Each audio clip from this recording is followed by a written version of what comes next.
할렐루야. 온 가족 행복주의를 맞이해서 다시 한번 이제 서로의 소중함을 일깨우는 그런 시간이 되었으면 합니다. 그래서 하나님이 우리들에게 가정을 다 허락하셨는데 그 가정을 통해서 주시는 하나님의 위로와 소망이 얼마나 큰가 더 풍성히 경험하는 우리가 되었으면 합니다. 한번 서로를 보면서 또 고백하도록 하겠습니다. 옆 사람은 분명 나의 가족이거나 나의 믿음 안의 형제일 테니까요. 자, 따라 해봅니다. 당신은 나에게 소중한 사람입니다. 당신이 있어서 행복합니다. 고백대로 되어지는 여러분들의 삶의 변화가 더 풍성케 되기를 소망합니다. 여러분들은 행복한 가정을 원하시죠? 지금보다 더 풍성하고 더 평안하고 더 안정된 가정을 원하실 것입니다. 그렇다면 한 가지를 먼저 결심하시기를 바랍니다. 그것은 여러분들의 가정을 소중히 여기는 것입니다. 여러분들의 가족들을 귀하게 여기는 것입니다. 꼭 그렇게 결심하셨으면 좋겠습니다. 이것이 가정의 행복의 시작이니까 말이죠. 여러분, 모든 관계에 있어서도 그렇습니다. 상대방의 소중함을 아는 것이 곧 그 관계에서 얻을 수 있는 모든 유익함의 시작이 되는 것입니다. 여러분들 아내에 대해서 100% 만족하시나요? 두 사람 대답하셨고, 여러분들은 여러분들의 남편에 대해서 100% 만족하시나요? 그렇게 푸시를 했는데도 한 분밖에. 저는 제 아내 대답이 마음속으로만 전달되고 있습니다만, 여러분, 어떤 분들에게는요 이것이 세상에서 가장 난처한 그런 질문이 될지도 모르겠습니다. 정답이 뭔지는 알겠고 뭘 정답으로 말하라는지도 알겠지만 그것을 소리내서 말할 수 없는 거북한 마음이란 왜 나에게 생기는 것일까? 내 안에 생기는 이 저항 심리는 뭘까? 답을 알아도 말하고 싶지 않은 거잖아요. 내 남편에 대해서 내가 만족한다고? 내 아내에 대해서 내가 만족한다고? 내 자식들에 대해서 서운함이 없다고? 어쩌면 여러분, 저의 이 질문은요 거짓을 말할 수밖에 없게 만드는 난처한 질문인 경우가 될 수도 있을 것 같습니다. 여러분, 그렇습니다. 이것이 사실 냉정한 현실이기도 하죠. 정말 완벽한 만족이란 내 안에 존재할 수는 없는 것이기 때문입니다. 그렇지만 여러분, 분명한 사실이 있습니다. 그것은 만족하지 않으면 감사가 없다는 것입니다. 그리고 더 중요한 사실이 있습니다. 만족하지 않으면 행복도 없다는 것입니다. 그러므로 그것이 사실이든지 아니든지 먼저 내 마음으로 만족을 선포함이 우선적인 나의 해야 할 모습이라는 것이죠. 그리고 그것이 또한 하나님을 향한 나의 믿음이기도 한 것입니다. 그래서 먼저 소중함을 고백하고 먼저 만족함을 선포할 때 주신 것에 대한 감사함을 알 수 있게 되고, 그 알게 된 감사의 이유가 하나님이 주신 것에 대한 소중함을 더 깊이 깨닫게 만드는 그런 이 공식이 있다라고 하는 말입니다. 그래서 여러분, 만족하지 않아도 만족한다고 고백할 수 있는 성도가 되셨으면 좋겠습니다. 그게 선순환이 이루어지는 첫 발걸음이 된다는 말입니다. 지난주에 이제 피택자들 잠깐 모였을 때 말씀을 나눴는데 제가 그냥 그렇게 말했습니다. 여기 계신 분들 중에 자격자 없으시다. 진짜 없어 보입니다. 진짜 자격자 없습니다. 그래서 하나님께서 우리에게 직분, 피택자 외에도 우리 다 직분 갖고 있지 않습니까? 우리 직분을 받은 것은, 저도 목사 직분 가지고 있는데 직분 받은 것은 자격이 먼저 갖추어져서 직분을 주신 게 아니에요. 이건 정반대입니다. 하나님이 직분을 주시는 이유는 기대함이 있으시기 때문인 것이죠. 그래서 항상 우리는 직분을 먼저 받습니다. 세례도 사실 먼저 받습니다. 먼저 받은 다음에 그러한 사람으로서 빚어져 나아가는 삶을 걷게 되는 것입니다. 우리가 항상 그런 순서입니다. 그렇기 때문에 우리는 어떤 직분을 가졌든지 어떤 봉사를 하고 있든지 우리는 만족하고 그것에 교만할 수가 없습니다. 왜냐하면 부족한 사람들이니까. 그래서 우리가 우리에게 주신 이 성도라는 거룩한 이름을 우리가 이 합당한 사람이 되도록 우리가 빚어져 가는 상황이기 때문에 어디에서 누구한테 교만할 수 있단 말입니까? 그래서 여러분, 우리도 이 가정에 대한 행복이나 감사, 주어진 것에 대한 만족도 마찬가지인 것입니다. 만족하고 감사하다는 선포가 나에게 먼저 이루어져야 할 줄로 믿습니다. 그것이 마치 마중물처럼 되어서 아름다운 선순환이 멈추지 않고 계속되어 갈 수 있다, 그런 말씀인 것이죠. 그래서 우리는 먼저 주신 것에 대한 소중함을 일깨워야 되고 인정해야 되고 그것에 감사한 우리가 되기를 주님의 이름으로 축원합니다. 며칠 전에 우리 교회 권사님 한 분이 제 차에 타신 적이 있었는데요, 그 권사님이 그러시더라고요. 우리가 예배 중에 하는 이 믿음의 선포가 너무 좋다고 말씀하시더라고요. 나는 주 안에서 늘 행복함을 선포하고 나는 주 안에서 반드시 승리할 것을 선포하는 것이 위로가 되신다는 말을 들었습니다. 여러분, 믿음의 선포가 뭡니까? 그대로 되게 해주실 것을 바라고 소망하는 강력한 나의 믿음의 표현이 아니겠습니까? 나의 신앙의 마중물 같은 것입니다. 비록 내가 행복한 어떤 상황이 아니더라도, 비록 내가 어떤 승리의 어떤 흔적이나 어떤 결과가 내 인생에 내 눈앞에 당장 보이지 않더라도, 그렇기 때문에 그것이 그렇더라도 내가 하나님께서 이런 은혜를 베푸실 것을 믿고 확신한다라고 하는 나의 신앙의 강력한 표현으로서 믿음의 선포를 먼저 하는 것입니다. 이것이 신앙의 마중물인 것입니다. 그래서 여러분, 행복하기 때문에 행복하다라고 말하는 거 하고요, 그래서 또 감사하기 때문에 감사하다라고 말하는 것은요, 사실상은 믿음의 도전이라기보다는 당연한 일에 속하는 것입니다. 당연하죠. 감사할 일이 있으니까 감사하는 것이죠. 이 당연한 일은요, 특징이 있습니다. 잘하면 본전이지만 못하면 책망받을 만한 일에 속하는 것이죠. 그러므로 당연한 것입니다. 이건 대단한 도전이 아닙니다. 그렇지만 행복하기 때문에 행복하다라고 하는 말하는 차원과 그렇게 되게 하실 것을 믿기 때문에, 또한 하나님께서 당장 그렇게 나를 만드실 것임을 알기 때문에, 한편으로는 믿기 때문에, 한편으로는 알기 때문에 나는 주 안에서 항상 행복하다, 나는 주 안에서 반드시 승리한다 라고 선포하는 일은 믿음의 도전이 되는 것입니다. 하면 칭찬받을 만한 도전이 되는 것입니다. 그런 점에 있어서 하나님께서 나에게 허락하신 이 가정이라고 하는 울타리에 대해서도 그래서 먼저 감사해야 하는 것입니다. 먼저 만족해야 할 줄로 믿습니다. 그리고 이것을 믿음으로써 선포해야 되는 것입니다. 그럴 때 여러분들의 믿음의 선포가 행복에도 마중물이 될 수 있습니다. 그래서 한번 펌프에서 물이 솟아오르게 되면 멈추지 않고 깨끗한 물이 계속 솟구칠 수 있듯이, 한번 시작된 이 은혜의 선순환이 또한 내 인생에서 멈추지 않고 지속되는 기쁨을 누리게 될 줄로 믿습니다.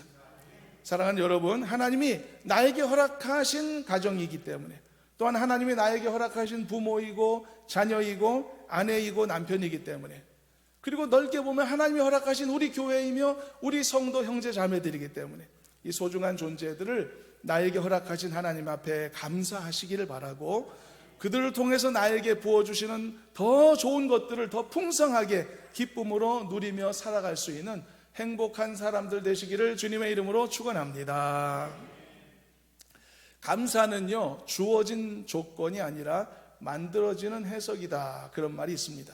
적절한 표현으로 생각됩니다. 감사는요, 완제품으로 나에게 배달되는 게 아니라는 뜻입니다. 만들어지고 해석되어지는 성질, 그 여지를 갖고 있는 것이다, 그런 뜻이 되겠습니다. 그러니까 직접 내가 만들어 간다, 그런 의미가 되는 거죠. DIY라는 말이 있지 않습니까? Do it yourself. 네가 알아서 하는 거다, 네가 해보는 것이다. 제품이 완성된 상태로 소비자에게 배달되지 않고 반제품의 상태로 전달이 되죠. 그래서 나머지는 소비자 자신들이 뚝딱거리면서 만들어서 사용할 수 있도록 하는 그런 제품이 DIY 제품이죠. 요즘은 사람들이 이런 형태를 더 좋아한다고 합니다. 직접 만드는 것에 대한 재미도 느낄 수 있으니까. 여러분, 감사도 마찬가지인 것입니다. 감사할 수 있는 환경이 나한테 완제품으로 배달되는 적이 없습니다. 절대 그런 일은 일어나지 않습니다. 항상 그래서 DIY 형태로서 나에게 배달된단 말입니다. 그래서 내가 이 반제품을 받고 나서 이걸 어떻게 만드냐에 따라서 결과물이 나 때문에 달라질 수 있게 된다는 것이죠. 그래서 여러분, 내가 어떻게 만드느냐가 참 중요한 부분이 되는 것입니다. 그래서 부족해도 감사를 잉태하는 사람은 반드시 감사를 낳게 되는 줄로 믿습니다. 반대로 아무리 풍족해도 불편을 잉태하는 사람이 있단 말이죠. 그 사람은 불편을 낳을 수밖에 없는 것입니다.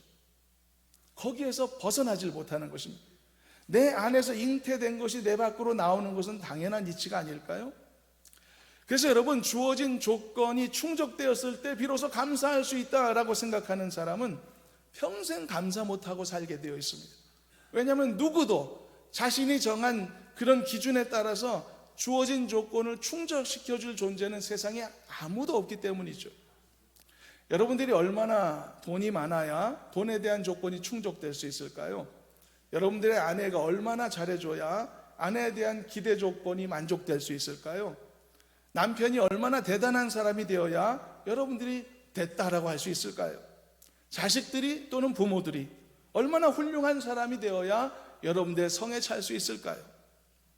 여러분, 아무리 돈이 많아도 주어진 것에 만족하지 않은 고약한 습관을 가진 사람은 끝까지 불만족하며 살게 되어 있습니다. 아무리 아내가 잘해줘도, 남편이 듬직해도 상대방을 소중히 여기는 그 마음가짐에 대한 훈련이 되지 않는 사람은 항상 습관성으로 상대방에 대한 불만을 품고 살게 되어 있고, 결과적으로 불행한 인생이 되고 마는 것을 보게 되죠. 그래서 여러분, 행복은 감사에 비례한다, 그런 말이 생겨나는 것입니다. 여러분, 만족이나 또는 감사나 또는 행복이나 이것은 다 한 줄기에 엮여져 있는 감정이라는 것을 여러분 기억하시기를 바랍니다. 세 가지 감정은 밀접한 연결성이 있습니다. 그래서 여러분, 이 세 가지 감정은요, 함께 있으려면 있든지 아예 없으려면 셋 다 없든지 그렇게 속해져 있는 감정입니다. 그러니까 어떤 사람은 이런 것을 잘 이해하지 못하고 스스로를 속이기도 합니다. 나에게 한 가지 감정은 있는데 두 가지 감정은 없다라고 설명하는데 그건 성립되지 않는 이야기입니다. 나는 삶이 만족하긴 합니다. 그런데 감사는 없고 행복하지도 않아요. 이 말이 안 되는 이야기입니다. 나는 감사하기는 한데 행복하지는 않습니다. 이 말도 틀린 말입니다. 그래서 여러분, 감사는 만들어지는 해석이다라는 말을 여러분 기억하였으면 좋겠습니다. 그래서 여러분, 감사도 만족도 행복도 다 여러분들의 인생 안에 부족함이 없는 풍성함으로 나타날 수 있기를 저는 간절히 소망합니다. 오늘 본문 말씀을 이제 한번 읽어보도록 하겠습니다. 스바냐 3장 17절, 유명한 말씀, 은혜로운 말씀인데 다 같이 합독해 보도록 합니다. 너의 하나님 여호와가 너희 가운데 계시니 그는 구원을 베푸실 전능자이시라. 그가 너로 말미암아 기쁨을 이기지 못하시며 너를 잠잠히 사랑하시며 너로 말미암아 즐거이 부르며 기뻐하시리라 하리라. 여러분, 우리는 하나님을 아버지로 고백하는 사람들인 줄로 믿습니다. 즉, 우리는 하나님 가정의 식구들이고 그리고 우리는 가족들이라는 뜻이죠. 그렇다면 이 하나님 가정 안에서 나의 아버지이신 하나님이 나를 어떻게 대하시는가, 여러분 관심사 되어야 하지 않을까요? 나에게 하나님 아버지가 어떤 감정을 갖고 계시는가, 우리는 이걸 관찰할 필요가 있는 것이죠. 왜냐하면 우리에게 그것에 대한 모범을 가장 정확하게 보여주실 존재가 누구이시냐? 다름 아닌 우리 아버지 하나님이실 것이기 때문입니다. 오늘 본문은 말합니다. 너의 하나님 여호와가 너희 가운데 계신다라고요. 하나님은 나와 함께 거하시는 나의 아버지 하나님이신 줄로 믿습니다. 그리고 그는 나에게 구원을 베푸신 전능자라고 설명하고 있으니 우리를 구원을 이루게 하실 전능자이신 줄로 믿습니다. 그리고 그 다음부터가 중요합니다. 왜냐하면 지금까지는 이 하나님과 나 사이에 대한 관계에 대한 설명이죠. 구원자, 아버지, 그런 정의가 설명되었지만 이제는 나와 같은 이 하나님의 자녀들을 향해서 하나님이 어떤 감정을 품고 계시는가, 이번에는 감정이 설명되어 있는 부분이기 때문입니다. 앞부분에는 관계에 대한 설명이지만 오늘 본문의 뒷부분에는 감정에 대한 설명이 되어 있습니다. 이걸 한번 정리해 보면요, 첫 번째, 그가 너로 말미암아 기쁨을 이기지 못하신다 라고 말씀했습니다. 이게 아버지 하나님이 우리를 향한 갖고 계신 감정입니다. 두 번째는 너를 잠잠히 사랑하신다 라고 설명되어 있습니다. 이것이 아버지 하나님이 나를 향해 갖고 계시는 감정입니다. 셋째, 너로 말미암아 즐거이 노래한다, 즐거이 부르리라 라고 말씀하고 있습니다. 이것도 아버지 하나님이 나를 향해 갖고 계신 감정이라는 뜻입니다. 얼마나 놀라운 일입니까? 얼마나 황홀한 일일까요? 여러분, 누군가로부터 이런 관심과 이런 사랑을 받게 되면 그 인생이 그래도 행복하고 기쁠 텐데, 나의 하나님, 나의 아버지께서 나를 이렇게 사랑하시고 이렇게나 존중하고 계신다는 것을 깨닫게 되었을 때 나는 얼마나 기쁨과 감사가 넘치는 사람이 되어야만 하겠습니까? 나에 대해서 하나님 아버지가 품고 계시는 이 감정, 이 마음은요, 오늘날 우리 자신들이 우리 가정, 소중한 가정 안에 있는 사랑하는 가족들에게 대해서도 어떤 감정을 보여야 하고 어떤 마음을 품어야 하는지를 잘 보여주는 가장 소중한 모범이 되는 것입니다. 하나님이 나 때문에 기쁨을 이기지 못하신다고 하셨습니다. 그런데 여러분, 우리가 실천해 보려고 한다면 솔직히 여러분, 이것이 잘 될까 싶은 생각이 들지 않습니까? 과연 내가 그런 기쁨을 드릴 만한 대단한 사람인가? 라고 하는 사실도 먼저 돌아볼 필요도 있고요. 여러분, 과연 내가 어떤 사람이길래 이길 수 없는 사랑, 감출 수 없는 기쁨, 쏟아지는 기쁨을 감출 수 없을 만큼 그 사랑의 대상이 될 수 있냔 말이죠. 여러분, 그럴 만한, 사랑받을 만한 사람입니까? 솔직히 말이죠. 여러분, 그렇지 않은 것을 우리는 고백할 수밖에 없을 것입니다. 우리는 그냥 평범한 사람들일 뿐입니다. 더 나아가서 오히려 하나님 앞에 살아오면서 부끄러운 것이 많았던 사람들인 것이죠. 그런데도 하나님이 나를 보시면서 기쁜 감정을 이렇게나 표현하신다니, 이게 믿겨지지가 않는 것입니다. 나 때문에 기뻐하신다, 말이 안 된다는 것이죠. 그렇다면 이게 사실이라면 이유가 뭘까? 뭐 때문일까? 그 이유는요, 내가 대단한 업적을 이룬 사람이어서가 아닙니다. 단지 하나님과 나는 한 가족이기 때문인 것입니다. 하나님은 나의 아버지시고 나는 그분의 자녀이기 때문이죠. 이 이유밖에 설명할 길이 없는 것입니다. 여러분, 어떤 때는요, 아무 이유 없이 그저 나라는 존재 때문에 아버지 하나님이 기뻐하신다는 거죠. 얼마나 놀라운 일입니까? 우리 교회에 유치 유아부 어린아이들이 있는데요, 평소에 제가 2부 예배 마치고 이제 계단으로 내려가면 이제 막 예배 마치고 나오는 그런 아이들의 모습을 마주칠 때가 자주 있습니다. 그러면 아이들이 참 이쁘고 또 귀엽기도 합니다만, 재미있는 것은 우리 아이들의 부모들이 말이죠, 얼마나 자기 아이를 이뻐하며 집중하는지 이렇게 눈에 보여집니다. 그래서 또 어떤 부모는 저한테 아이를 데리고 와서 막 인사도 시키시고 막 그러거든요. 그러면 부모들이 뭘 기대할까요? 무슨 말을 기대할까요? 야, 너무 참 이쁘다, 이런 말 기대하겠죠. 예, 우리 아이 잘생겼다, 우리 아이 똑똑하다, 이런 말 듣기를 기대할 것이란 말입니다. 아닌가 여러분? 잠오실 대답해 보세요.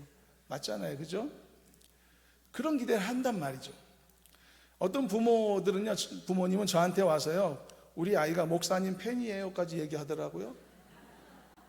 아니, 우리 아이가 목사님, 아니 왜 내가 걔 팬이 됐냐, 세상에?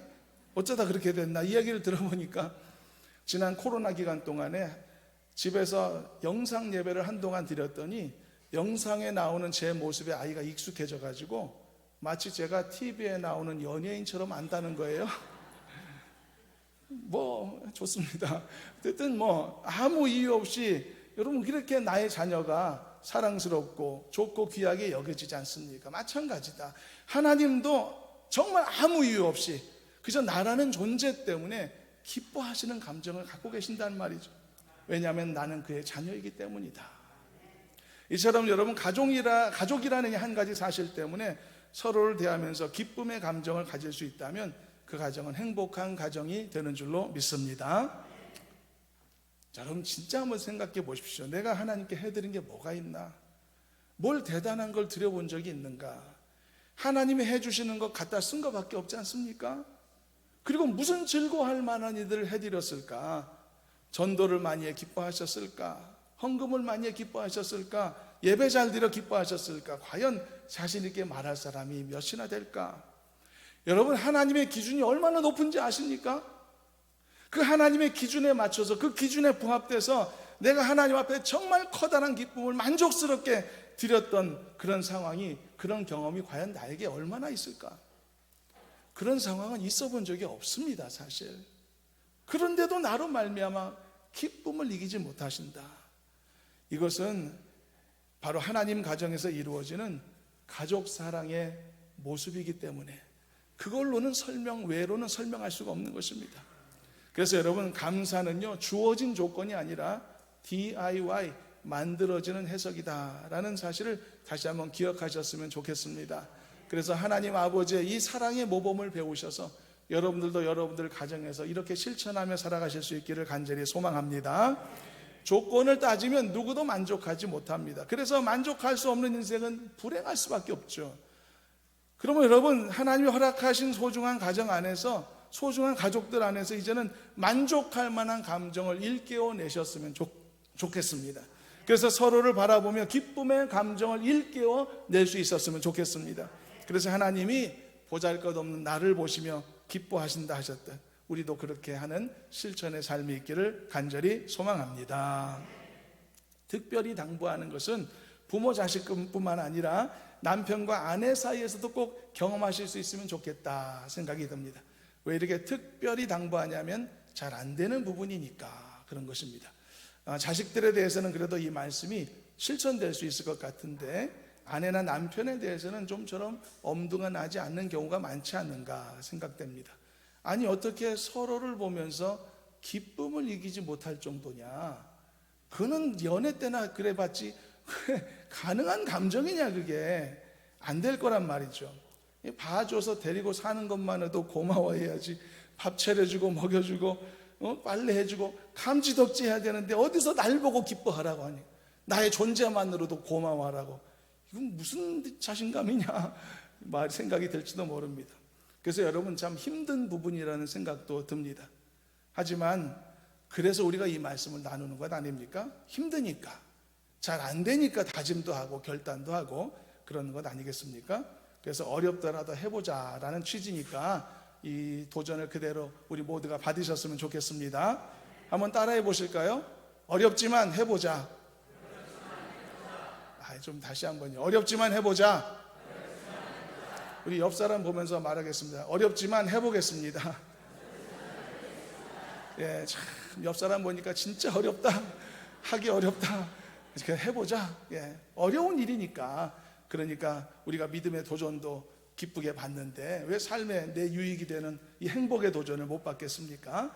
어렵지만 다 해보시기를 축원합니다. 그래서 여러분, 부부간의 아름다운 모습이 저는 가장 이렇게 좋아 보이고 참 귀해 보이더라고요.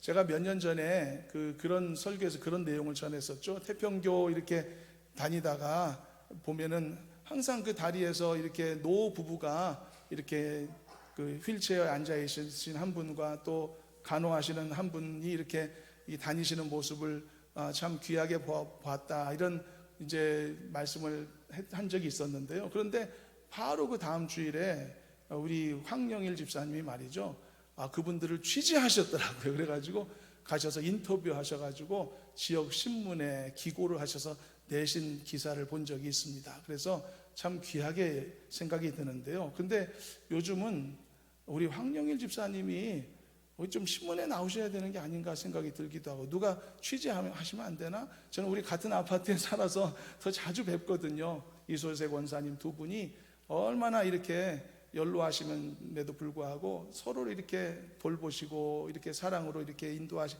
그 모습이 너무 귀하게 보여서 너무 감사하다는 생각을 하기도 합니다. 제가 설교에서 이름 언급해드려서 대단히 죄송한데요.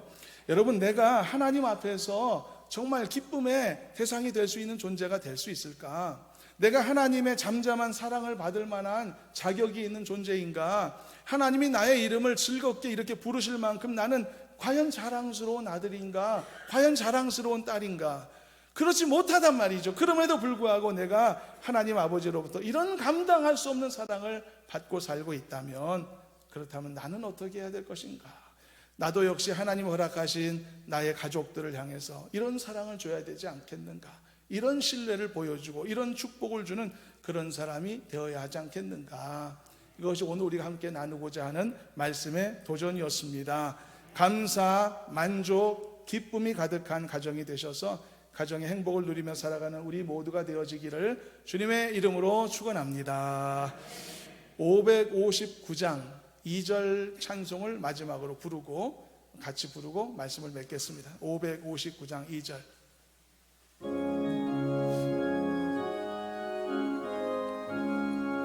큰 소리로 같이 부릅니다.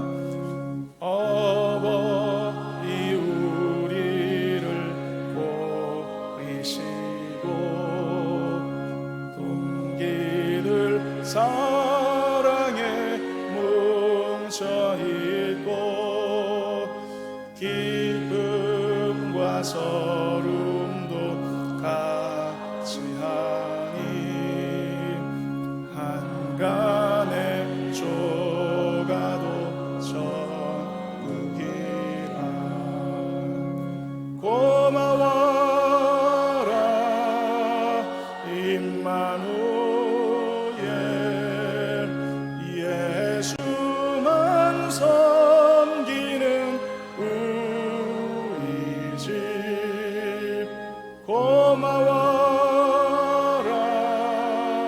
임마누엘, 복되고 즐거운 하루하루. 우리가 찬송한 이대로 이루어지는 행복하고 축복된 가정을 만들어 가시기를 주님의 이름으로 축원합니다. 하나님 감사합니다. 가정의 달을 맞이하여서 하나님이 허락하신 수많은 은혜 중에서 이렇게 가정의 은혜, 가정의 축복을 다시 되새기게 해주심을 감사합니다. 그 어떤 것도 당연한 것이 없음을 항상 고백하게 하여 주시고 모든 것이 하나님의 은혜이며 하나님의 축복임을 고백하며 살아가는 저희들 되게 하여 주시옵시고, 가정 안에서도 이렇게 서로를 귀히 여기는 저희들 되게 해 주옵소서. 예수님의 이름으로 기도하옵나이다. 아멘.